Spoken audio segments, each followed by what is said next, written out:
संभल में किसका विकास हो रहा है? संभल में सिर्फ एक ही आदमी का विकास हो रहा है, नवाब साहब का। नवाब साहब का कोल्ड स्टोरेज ऊंचा जा रहा है, नवाब साहब का सिरिंज का मैन्युफैक्चरिंग बिजनेस दौड़ रहा है, और संभल की जनता वही गरीब पिस रही है पानी के लिए, शिक्षा के लिए, अस्पताल के लिए, सराय तरीन में हड्डियों की हैंडीक्राफ्ट के प्रमोशन के लिए, मगर नवाब साहब को इसकी फिक्र नहीं है। क्या तुम्हारी जबानें बंद क्यों है नवाब, बताओ? बच्चे मर गए CAA के प्रोटेस्ट में, मगर तुम्हारी जबान पर शहरोज और बिलाल पाशा का नाम नहीं आता। अरे तुम्हारा कलमा तो भैया बन चुका, नाइंसाफी के खिलाफ आवाज बुलंद करना तुमने उसको अपनी आदत बना ली है। मेरे अजीज, नवाब साहब ने कहा कि जोजा बरादरी को सर्टिफिकेट नहीं मिलना चाहिए, जितना विकास होगा सिर्फ मेरा होगा और मेरे परिवार का होगा। क्या आपने देखा कि नवाब साहब ने CAA के प्रोटेस्ट में शहरोज उस्मानी और बिलाल पाशा, शहरोज उस्मानी संभल का 22 साल का नौजवान, बिलाल पाशा 31 साल का नौजवान, क्या आपने सुना कि अखिलेश ने कभी उनके घर को जाकर शहरोज और बिलाल से पुरसा किया? तो क्या आप उन लोगों को वोट देंगे जो मरने वालों का जिक्र नहीं करना चाहते उत्तर प्रदेश की विधानसभा में?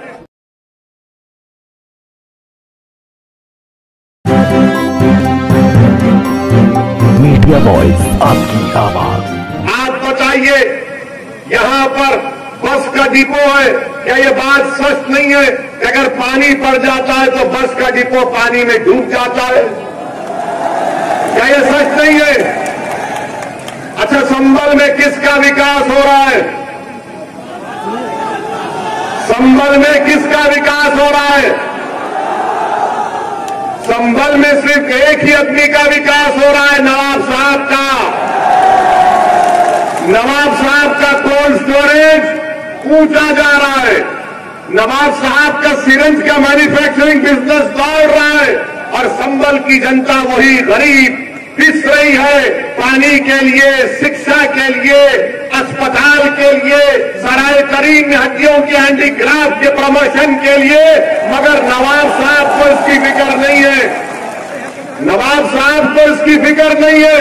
नवाब साहब अखिलेश को जाकर ये बात समझा चुके कि भैया जी, संभल की जनता को सिर्फ डरा करो, हासिल करो, और वो आंख बंद करके आपको वोट भी देंगे। जब आप आएंगे तो दरी भी बिछाएंगे आपके लिए और नारा लगाएंगे आपके लिए कि हमारी जवानी तुझ पर कुर्बान। मेरे अजीज दोस्तों और बुजुर्गों, मैं आपसे अपील करने आया हूं कि अब हम दरी नहीं बिछाएंगे इंशाअल्लाह ताला। आपने 30 साल दरी बिछाई, अब दरी नहीं बिछाएंगे, अब दरी नहीं बिछाएंगे। और जो बीजेपी वाले कहते हैं कि नून खाएंगे उनको जिताएंगे, ये सपा वाले कहते हैं कि भैया तुझ पे जवानी कुर्बान, तुझको जिताएंगे। अब मजलिस ये कहती है कि ना नून खाएंगे, ना दरी बिछाएंगे, और पतंग को जिताएंगे इंशाअल्लाह। मैं शुक्रगुजार हूं आपका कि 2017 में आपने करीब 60,000 के करीब वोट मजलिस के उम्मीदवार को दिए थे।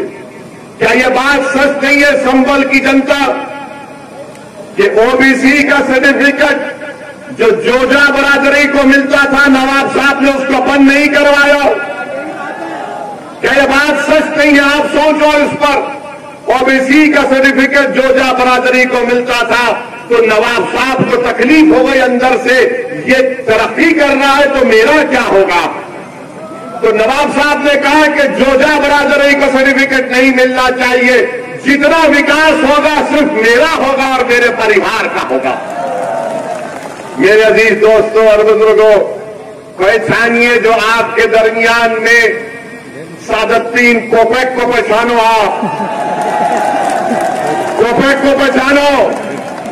अगर तुम पहचान लोगे तो तुम मजलिस के उम्मीदवार के हक में अपने वोट का इस्तेमाल करोगे। मेरे अजीज दोस्तों और बुजुर्गों, कि आपने देखा कि नवाब साहब ने CAA के प्रोटेस्ट में शहरोज उस्मानी और बिलाल पाशा, शहरोज उस्मानी संभल का 22 साल का नौजवान, बिलाल पाशा 31 साल का नौजवान। क्या आपने सुना कि अखिलेश ने कभी उनके घर को जाकर शहरोज और बिलाल से पुरसा किया? क्या कभी क्या कभी नवाब साहब ने उत्तर प्रदेश की विधानसभा में शहरोज और बिलाल का जिक्र किया? तुमने सुना नवाब की जबान से उत्तर प्रदेश की विधानसभा में जिस बच्चे को उत्तर प्रदेश की सरकार ने गोली मारकर शहीद कर दिया, क्या नवाब साहब ने उसके इंसाफ का मुतालबा किया उत्तर प्रदेश की विधानसभा में? तो क्या आप उन लोगों को वोट देंगे जो मरने वालों का जिक्र नहीं करना चाहते उत्तर प्रदेश की विधानसभा में? क्या तुम्हारी जबानें बंद क्यों है नवाब? बताओ। बच्चे मर गए CAA के प्रोटेस्ट में, मगर तुम्हारी जबान पर शहरोज और बिलाल पाशा का नाम नहीं आता। अरे तुम्हारा कलमा तो भैया बन चुका है नाइंसाफी के खिलाफ आवाज बुलंद करना, तुमने उसको अपनी आदत बना ली है। मेरे अजीज दोस्तों और बुजुर्गों, याद रखिए, इसीलिए मैं आपसे अपील करने आया हूं कि मजलिस के उम्मीदवार को कामयाब करो। जब उत्तर प्रदेश की विधानसभा में मजलिस का नुमाइंदा कामयाब होकर अल्लाह के फजल से आपकी दुआओं से जाएगा, तो उसकी जबान पर कोई रोक टोक नहीं होगी।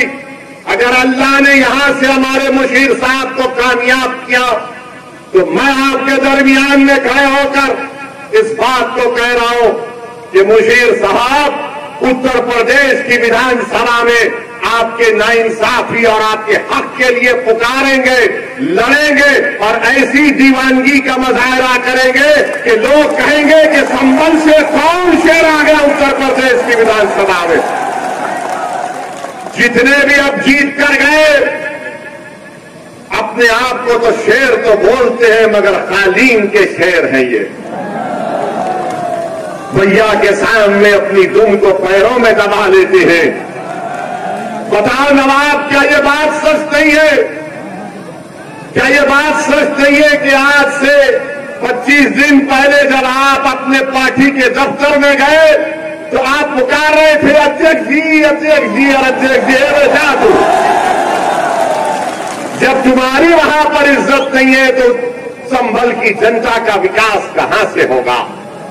मेरे अजीज दोस्तों और बुजुर्गों, 6 मरतबा का विधायक आपने उनको कामयाब किया। अब आपको एक अच्छा और नया फैसला लेने की जरूरत है। आपको एक इनकलाबी कदम उठाना पड़ेगा। और मैं आपको एक और बात बताता हूं, ये विधानसभा के चुनाव इस बात को तय करेंगे कि 2024 में कौन पार्लियामेंट का इलेक्शन लड़ेगा। और जो डॉक्टर साहब के लोग ये गलत फहमी में, मैं उनको भी बता रहा हूं, अखिलेश यादव के परिवार का एक पोता पूरा इरादा कर चुका है कि 24 से संभल में जैसा कि मुलायम सिंह लड़े थे, वो ये चाहता है कि उनके परिवार का आदमी यहां से लड़े। इसीलिए फैसला सही करो ताकि तुमको 2 साल के बाद शर्मिंदगी ना उठाना पड़े। मेरी बात को याद रखो, आप लिख कर रख लो मेरी इस बात पे सच साबित होगी 2024 में।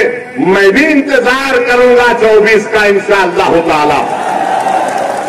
ये लड़ाई सिर्फ विधानसभा की नहीं है, ये लड़ाई सिर्फ 24 की लड़ाई नहीं है, ये लड़ाई सिर्फ 27 की लड़ाई नहीं है, ये लड़ाई सिर्फ 29 की लड़ाई नहीं है, ये लड़ाई 2034 की लड़ाई नहीं है, बल्कि ओवैसी तुम्हारे दरमियान में कहकर पूरे जिम्मेदारी के साथ मैं कह रहा हूं, मैं जब तक जिंदा रहूंगा संभल की और उत्तर प्रदेश के मजलूमों की बात करूंगा। मैं जब अगर इस दुनिया से जाऊंगा जरूर, हम सब जाएंगे, हम सब फना होने के लिए आए, हम सब मट्टी की ग़िज़ा बनेंगे। मैं चले भी जाऊंगा तो मेरी आइन ख्वाहिश ये है कि संभल में इंशाअल्लाह ताला मुझसे काबिल एक नहीं, दो नहीं, बल्कि हजारों की तादाद में लोग